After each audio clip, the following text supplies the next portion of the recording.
अस्सलाम वालेकुम। Medical life में खुशामदीद। मैं हूं आपका होस्ट उसामा अहमद।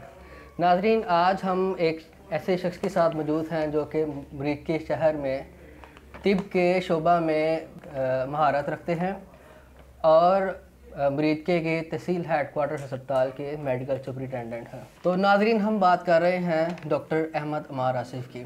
तो आइए आज हम उनसे बात करते हैं और उनके बारे में मज़ीद जानते हैं। जी डॉक्टर साहब, कैसे हैं आप? ठीक ठाक हैं?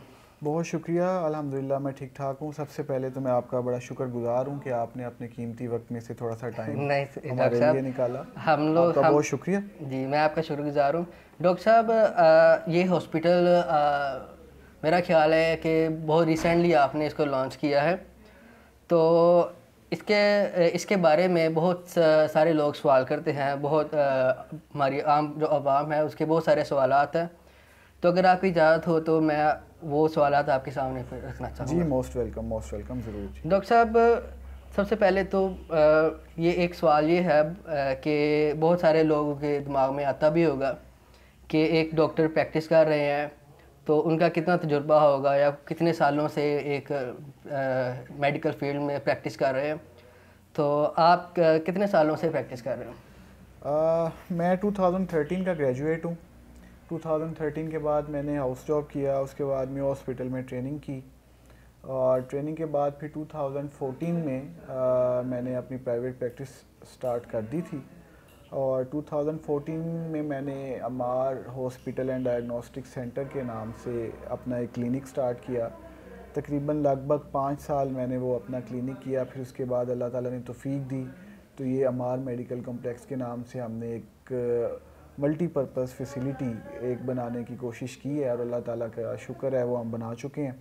और अब तकरीबन 3 माह से अमार मेडिकल कॉम्प्लेक्स में हूँ। मैंने अपने इस ड्यूरेशन में काफ़ी सारे एक्सपीरियंसेस गेन किए।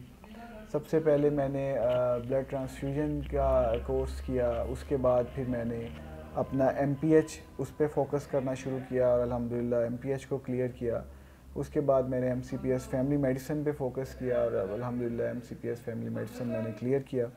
फिर मैंने 1 साल की 6 महीनों की गैस्ट्रोएंटरोलॉजी की इंटर्नशिप की और गैस्ट्रोएंटरोलॉजी पे जो उसके जो मेन फोकसेस होते हैं उनके बारे में सीखा, उनके बारे में लर्न किया। फिर उसके बाद मैंने अल्हम्दुलिल्लाह पेन मैनेजमेंट का एक डिप्लोमा 3 मंथ्स का होता है, उसको मैंने 6 मंथ्स का डिप्लोमा था कॉलेज ऑफ फैमिली मेडिसिन की तरफ से, उसको मैंने अल्हम्दुलिल्लाह क्लियर किया। तो आहिस्ता आहिस्ता एक्सपीरियंस गेन होता जा रहा है। साथ में तहसील हेडक्वार्टर हॉस्पिटल में एज ए MS मुझे अब 2.5 साल हो चुके हैं।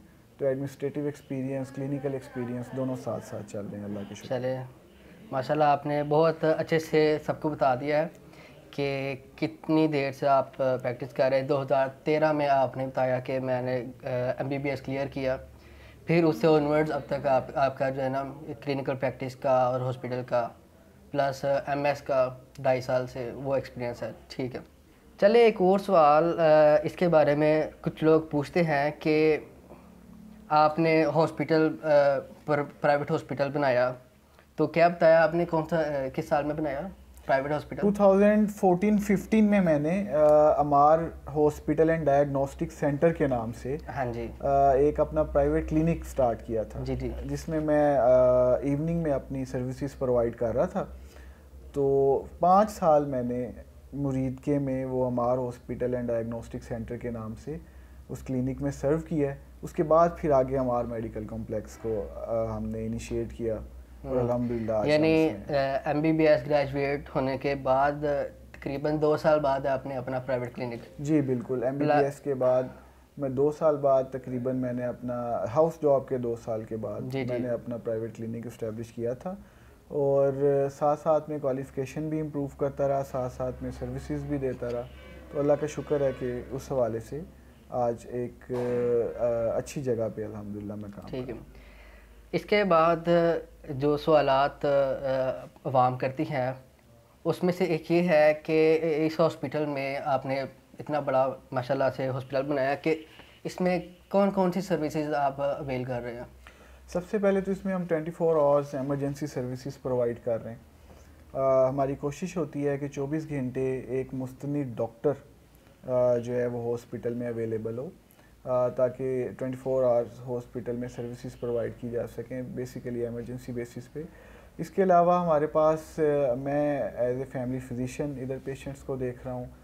डॉक्टर कुरतुलैन है, वो रेडियोलॉजिस्ट हैं, MCPS रेडियोलॉजी हैं, वो बेसिकली रेडियोलॉजिस्ट हैं और साथ में गायनी के केसेस को भी देख रही हैं।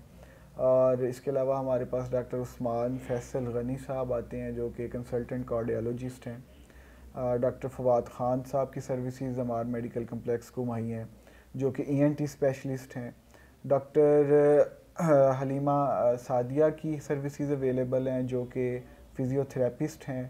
और डॉक्टर इसके अलावा हमारे पास एक आर्थोपीडिक कंसल्टेंट डॉक्टर गुलाम फरीद जो हैं, वो जो कि कंसल्टेंट आर्थोपीडिक सर्जन है जनरल हॉस्पिटल लाहौर में, वो सर्विसेज प्रोवाइड कर रहे हैं। Doctor Mushtaba Rahman nephrologist general hospital Lahore, वो भी हमें टाइम देते हैं। इसके अलावा यूरोलॉजिस्ट जो हैं, कंसल्टेंट यूरोलॉजिस्ट हैं, वो भी पाइपलाइन में इंशाल्लाह ताला वो भी जल्दी से हमें अवेलेबल हो जाएंगे। कोशिश करेंगे कि इसको एक मल्टीपर्पज़ और मल्टीपल स्पेशलिटीज़ का एक कम्प्लेक्स बनाएं, जैसा कि हमने नाम इसका ऐसे रखा है, ताकि एक छत के नीचे सारी बेसिक नेसेसिटीज़ पूरी हो सकें।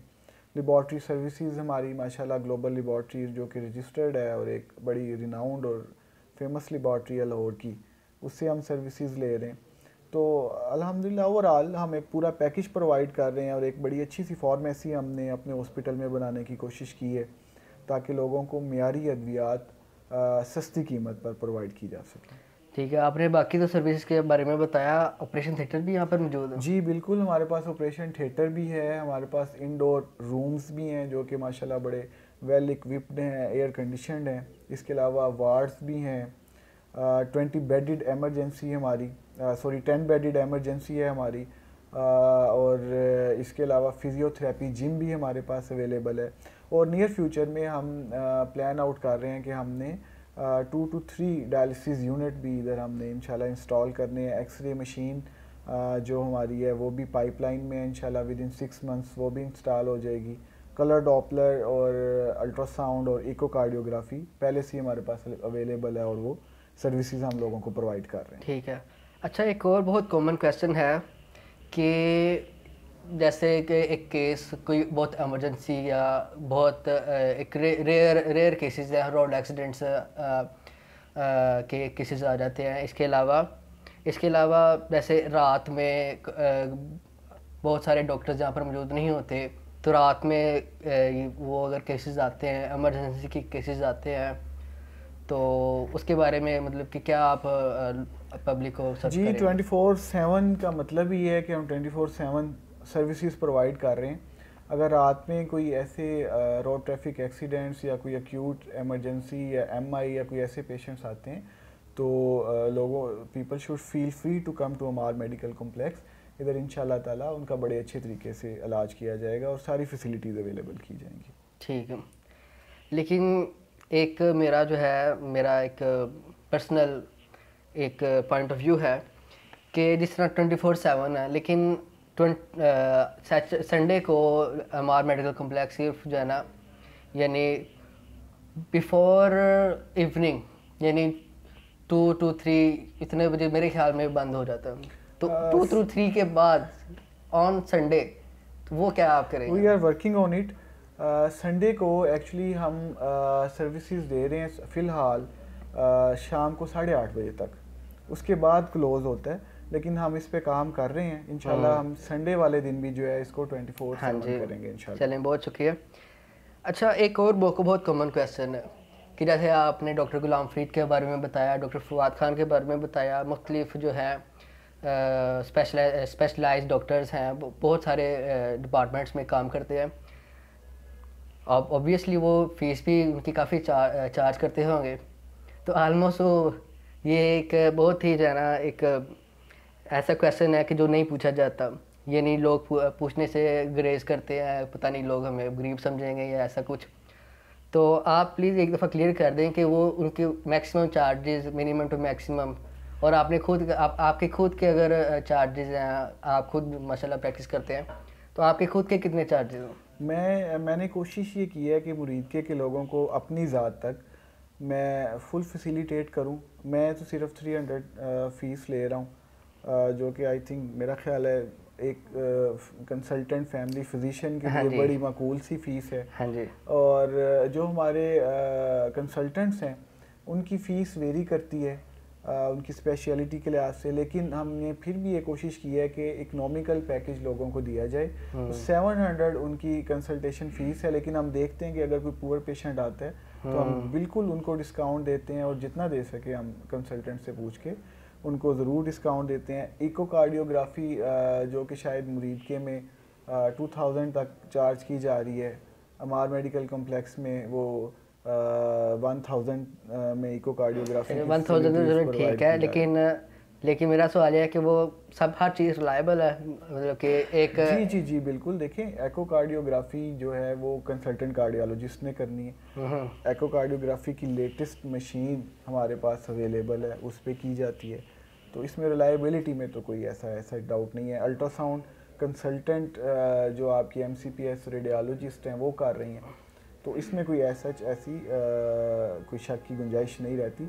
बाकी ह्यूमन एरर्स कहीं पे भी हो सकते हैं, लेबॉर्ट्री एरर्स, ह्यूमन एरर्स वो हर जगह पे हो सकते हैं, उसकी कोई भी गारंटी नहीं दे सकता। आप अगर लाहौर में इवन अलनूर कम्प्लेक्स में भी चले जाएं तो उन्होंने भी रिपोर्ट के नीचे थोड़ा सा लिखा होता है, वो अगर आप गौर से पढ़ें तो उसमें भी ये लिखा होता है कि human and lab errors are always accepted and not valid for court. तो ये तो हर जगह पे है। चलें ठीक है। चलें, आपने सर्विसेज के बारे में बताया, फ़ीस के बारे में बताया, इसके अलावा एक कुछ क्वेश्चन दिमाग में जो आते हैं कि आपने 2014 से ऑनवर्ड्स 2021 तक बहुत सारे पेशेंट्स आपने रिकवर किए, तो एक बहुत ही मासूमाना सवाल ये है, वो ये है कि कितने पेशेंट्स जो हैं वो कितने % आपके से सेटिस्फाई होके जाते हैं, इसके अलावा कितने % आपसे सेटिस्फाइड नहीं होते। जैसे आपने बताया कि ह्यूमन एरर्स हर जगह होते हैं, और इंसान की खसरत यही है कि छोटी सी गलती से अब वो बहुत बड़ा यानी इशू पैदा कर सकते हैं। तो कितने % उनके जो पेशेंट्स हैं वो, ये बड़ा टफ सा और डिफ़िकल्ट सा क्वेश्चन है। इसको स्टैटिस्टिक्स में मैं सच तो नहीं बता सकता, लेकिन अल्लाह का शुक्र है कि मेजॉरिटी ऑफ द पेशेंट्स जो हैं, I think above 70% of the patient जो हैं वो सेटिस्फाइड होते हैं, क्योंकि हमारे पास पेशेंट की सेटिस्फेक्शन का उसी वक्त पता चलता है जब वो फॉलो अप में आते हैं। जी जी जरूर। तो 70% ऑफ द पेशेंट जो हैं वो फॉलो अप में हमारे पास आ रहे होते हैं और दे आर सेटिस्फाइड, और अल्लाह का शुक्र है कि उसी वजह से आपकी जो OPD है वो आहिस्ता आहिस्ता से बढ़ती रहती जी। तो अल्हम्दुलिल्लाह अब हमारी OPD भी अच्छी है और पेशेंट्स भी सेटिस्फाइड होते हैं। अल्लाह का शुक्र है, आई एम सेटिस्फाइड। चलें, बहुत अच्छा। ये एक सवाल है कि हर जो भी बंदा, चाहे बिजनेसमैन हो, चाहे डॉक्टर हो, चाहे कोई भी हो, वो कुछ सोशल वर्क करता रहता है, यानी सर्विंग, किसी को मुफ्त में इलाज कर देना, किसी का यानी किसी को अगर कोई गरीब है तो उसको राशन ले देना। तो यहाँ पर पेशेंट फ्री चेक होते हैं? जी बिल्कुल। हमारे मेडिकल कॉम्प्लेक्स में हमने थोड़ा सा एक सिस्टम बनाया हुआ है, अब वो मैं उसकी डिटेल में नहीं जाना चाहूँगा, जिसकी बेसिस पे अगर हमें फ़ील होता है हम पेशेंट को रिक्रूट करते हैं तो वाकई पेशेंट डिज़र्विंग है और पेशेंट पुअर है, तो डॉक्टर्स जो स्पेशली मैं तो अपनी फ़ीस उनसे बिल्कुल भी चार्ज नहीं करता, और हम कोशिश करते हैं कि इंजेक्शंस के भी पेशेंट से सिर्फ वही पैसे लिए जाएं जो होल सेल पे हमें मिलते हैं। जी जी।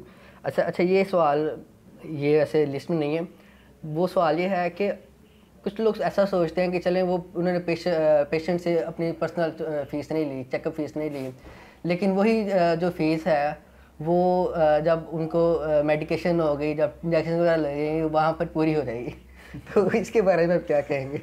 इसके बारे में कुछ नहीं कहा जा सकता। एक्चुअली जो गोल होता है वो पेशेंट की राइट ट्रीटमेंट होता है, राइट डायग्नोसिस होता है जी। एक डॉक्टर का काम ही है, नहीं तो अताई बहुत सारे बैठे हुए हैं जी, आप उनके पास जाएं, टीका तो वो भी लगाएंगे, टीका वो भी मेडिसिन वो भी देंगे। एक डॉक्टर में और एक अताई डॉक्टर में डिफरेंस आता है डायग्नोसिस में और प्रॉपर मेडिकेशन में। अब अनफॉर्चुनेटली क्योंकि पाकिस्तान में ऐसा सिस्टम नहीं है जैसा कि फॉरेन कंट्रीज़ में है कि सारे के सारे जो लोग हैं वो उनकी इंश्योरेंस हुई हुई है या इंश्योर्ड हैं, तो इस वजह से ये बर्डन पेशेंट्स के ऊपर आता है। बाहर के मुल्कों में ऐसा नहीं है, वो बर्डन इंश्योरेंस कंपनीज पे आता है। तो अच्छी मेडिसिन देने, जाहिर है जब आप अच्छी मेडिसिन देंगे तो मेडिसिन बहुत महंगी हैं। जी जी, बहुत महंगी। अब आप ये देखें कि पिछले तकरीबन 2 साल में ही आप ये बात कर लें, मेडिसिन के रेट 30 to 40% इंक्रीज़ हुए हैं। अब एक इंजेक्शन जो पहले 200 का था, अब तकरीबन उसकी प्राइस जो है वो 300-350 है। अब पेशेंट तो इन चीज़ों से वाकिफ़ नहीं है, ये तो वही लोग वाकिफ़ हैं जो इस फील्ड में हैं और इस फील्ड में काम कर रहे हैं। तो आहिस्ता आहिस्ता अगर आप एक पेशेंट को 2 से 3 इंजेक्शन भी देते हैं, अगर आप आज से पहले उन इंजेक्शंस का से 500-600 चार्ज कर रहे थे तो ऑटोमेटिकली वो 1000 पे चला गया।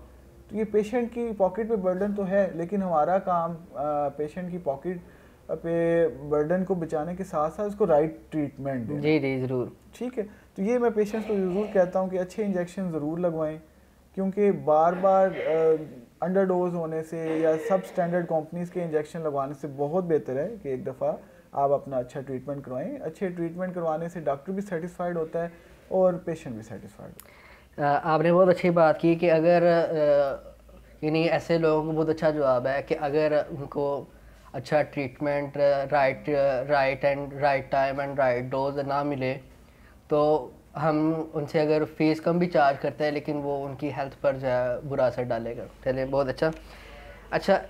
आगे जो सवाल है वो ये है कि लेट्स सपोज अगर कोई पेशेंट एंटर होता है हॉस्पिटल में, प्रोसीजर से गुजरता है, जाहिर सी बात है कि प्रोसीजर्स के बाद ही वो पे करेगा, लेकिन एंड पर, प्रोसीजर के एंड पर वो मतलब कि वो पे नहीं करता। वो ये सोच के आया होता है कि मेरे पैसे हैं वो इतने खर्च होंगे, वो तो नहीं लेके आया होता है। तो इसके बारे में मतलब कि आप क्या एडवाइस तो करेंगे? ऐसे पेशेंट्स भी आते हैं जो हमें झंडी करा के चले जाते हैं। मैं आपको एग्जैक्टली बताऊं, कुछ पेशेंट्स तो जानबूझ के फ़ीस जो है वो बचाने की कोशिश करते हैं, कुछ पेशेंट्स इंजेक्शंस के पैसे, मतलब डिफरेंट किस्म के लोग आते हैं जी। तो खैर इन चीज़ों से हम वाकिफ़ हैं, कोशिश करते हैं कि लोगों की जितनी खिदमत की जा सके विद इन लिमिट्स रह के हम उनकी उतनी खिदमत कर सकें। हाँ, जब आके पेशेंट हमें खुद बताता है कि मेरी ये लिमिटेशंस हैं, मैं इन लिमिटेशंस में रह के अपना इलाज करवाना चाहता हूँ, तो हम ज़रूर उसको फेवर देते हैं। मैं तो पर्सनली देखता हूँ कि अगर हॉस्पिटल उसको इन लिमिट्स में रह के अच्छा इलाज दे सकता है तो मैं उसको ज़रूर इधर एडमिट कर लेता हूँ। अदरवाइज़ मेरे पास सेकंड ऑप्शन THU की अवेलेबल होती है, फिर मैं पेशेंट को उधर अपने रेफरेंस से THU में एडमिट भी करवा सकता हूँ, अल्हम्दुलिल्लाह उसका वहाँ पे ट्रीटमेंट भी करवा सकता हूँ। तो खैर ज़्यादा कोशिश यही होती है कि इसी इंस्टीट्यूट में रह के प्राइवेट उसका अच्छा इलाज उन्हीं लिमिटेड रिसोर्सेज में रह के कर दिया जाए। ये आपने हमारे नाज़रीन को बता दिया कि अगर आप घर से ही उतने ही पेमेंट लेके आए हैं तो पहले आके प्लीज़ बता दें। जी बिल्कुल बताएं। नहीं तो हॉस्पिटल मैनेजमेंट, ऑब्वियसली जो मैनेजमेंट है उसने अपने एक्सपेंसेस लेने हैं। आप कहीं भी प्राइवेट सेटअप्स में जाएं तो अपने एक्सपेंसेस को चार्ज किए बगैर आपको नहीं छोड़ते। ऑब्वियसली ये एक ठीक है, डॉक्टर के लिए तो ये एक इस तरह से होता है, लेकिन मैनेजमेंट ने इसको अपना फाइनेंशियली भी देखना होता है। जी। अच्छा, बहुत सारे हॉस्पिटल्स और क्लिनिक्स हैं, यानी इवन आजकल तो कुछ मेडिकल स्टोर्स ने फ्री मेडिकल कैंप्स लॉन्च करना शुरू कर दिए हैं, तो आप भी ऐसा कुछ एक्टिविटी करते हैं? रिसेंटली फ्री मेडिकल कैंप्स हमारे हॉस्पिटल में 3 से 4 लग चुके हैं। 2 कार्डियोलॉजी के लगे हैं, एक ENT का फ्री मेडिकल कैंप हुआ है, इसके साथ साथ एक अल्ट्रासाउंड का फ्री मेडिकल कैंप हुआ है और एक हमारा फिजियोथेरेपी का फ्री मेडिकल कैंप हुआ है। और हम कोशिश करते हैं कि महीने में 2 फ्री मेडिकल कैंप्स लोगों की बेहतरी के लिए हम करें और वो इंशाल्लाह ताला हम करते रहेंगे। ठीक है। अच्छा, उन कैंप्स में आप जो ब्लड टेस्ट जो होते हैं या मेडिसिन आप प्रिस्क्राइब करते हैं ऑब्वियसली, तो उस पर क्या? मेडिसिन हम कोशिश करते हैं फ्री ऑफ कॉस्ट दें, और जो टेस्ट होते हैं उनमें हम सिर्फ और सिर्फ जो टेस्ट की कीमत होती है वो चार्ज करते हैं, प्रॉफिट चार्ज नहीं करते। अच्छा, इसके अलावा डिपार्टमेंट्स के बारे में तो आपने पहले ही बता दिया कि कौन कौन से शोबाजात यहाँ पर मौजूद है, वो सवाल मैं नहीं करूँगा। स्टाफ के बारे में बहुत जो है ना ज़रूरी एक अमर है कि स्टाफ जो है, अगर आप इंजेक्शन प्रिस्क्राइब करते हैं लेकिन स्टाफ अच्छे से क्वालिफाइड नहीं है या उसके पास स्किल्स नहीं है तो कॉम्प्लिकेशन भी पैदा हो सकती है। जी। तो कितना अमाउंट है स्टाफ की और किस कदर वो क्वालिफाइड हो? ये सवाल। हमारे पास हमारे मेडिकल कम्प्लेक्स में अल्हम्दुलिल्लाह जितने भी स्टाफ है सब का सब क्वालिफाइड है, सब के सब डिप्लोमा होल्डर्स हैं। हमारे पास इस वक्त तकरीबन 5 नर्सिस हैं जो कि क्वालिफाइड हैं। इसके अलावा हमारे पास 2 डिस्पेंसर्स हैं जो कि क्वालिफाइड हैं। हमारे पास एक ओटी है, ऑपरेशन थिएटर असिस्टेंट, जो कि पूरा क्वालिफाइड है।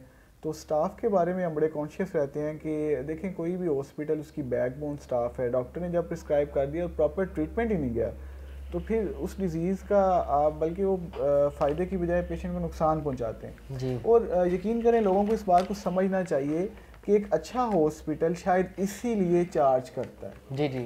क्योंकि वहाँ पे सारे का सारा अमला क्वालिफाइड होता है और इसी चीज़ के चार्जेस आपसे लिए जाते हैं और आपको फैसिलिटीज़ प्रोवाइड की जाती हैं। इसी तरह से देखें वो हमारे सर्जन साहब हैं जो म्यू हॉस्पिटल के एसआर हैं, वो उधर से तशरीफ़ लेके आते हैं। हम बेहोशी के लिए ऐसे नहीं जुगाड़ नहीं लगाते कि सर्जन को एक आके स्पाइनल लगा दें। प्रॉपर अलहदा से एनेस्थेटिस्ट आते हैं, प्रॉपर ओटीए होता है, प्रॉपर हमारी स्टीलाइजेशन होती है। तो जाहिर है ये इतना जब सारा बर्डन पड़ता है तो उसके एक्सपेंसेस कुछ बनते हैं। हॉस्पिटल तो अपना बहुत एक मुनासिब सा प्रॉफिट शायद रख के बाकी एक्सपेंसेस पे लगा देता है।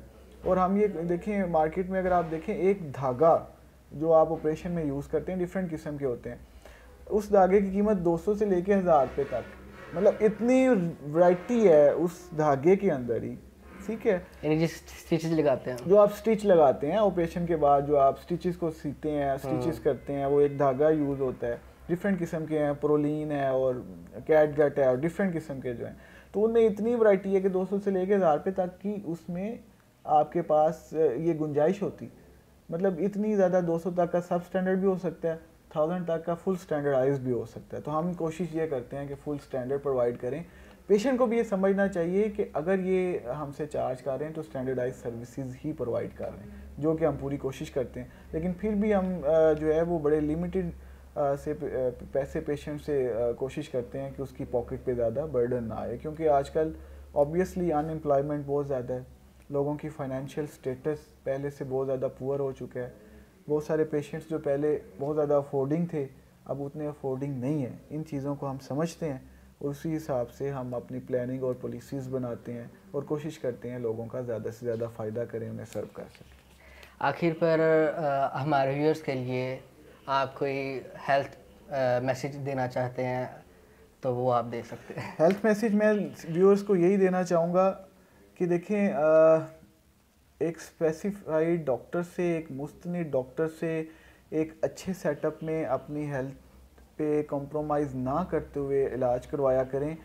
खुदारा अताई डॉक्टरों से दूर रहें। हमने बहुत सारी ऐसी कॉम्प्लिकेशंस देखी हैं जो बाद में रिकवर नहीं होती। आप लोग नहीं जानते इन चीज़ों को। एक छोटे से इंजेक्शन की गलत डोज आपके बच्चे को कितना नुकसान पहुंचा सकती है। एक इंजेक्शन आपको गलत दिया हुआ आपको कितना नुकसान पहुंचा सकता है। या एक इवन मेडिसिन की डोज़ अगर आपको किसी किस्म का बुखार है और आप किसी अताई डॉक्टर के पास चले गए हैं और वो आपको अंडर डोज कर देता है तो वो बुखार रेजिस्टेंट हो जाएगा। तो ये आपके लिए बड़ा नुकसानदेह है। आप खुदारा इन चीज़ों को समझें। अच्छे मुस्तनी डॉक्टर से अच्छे सेटअप्स में स्टैंडर्ड्स को, प्रोटोकॉल्स को फॉलो करते हुए अपना इलाज करवाया करें। और जहाँ तक हमारी सर्विसेज दरकार हैं, अगर feel free to contact me. मैं अवेलेबल होता हूँ इधर हॉस्पिटल में शाम को 5 बजे से ऑनवर्ड्स 11 बजे तक।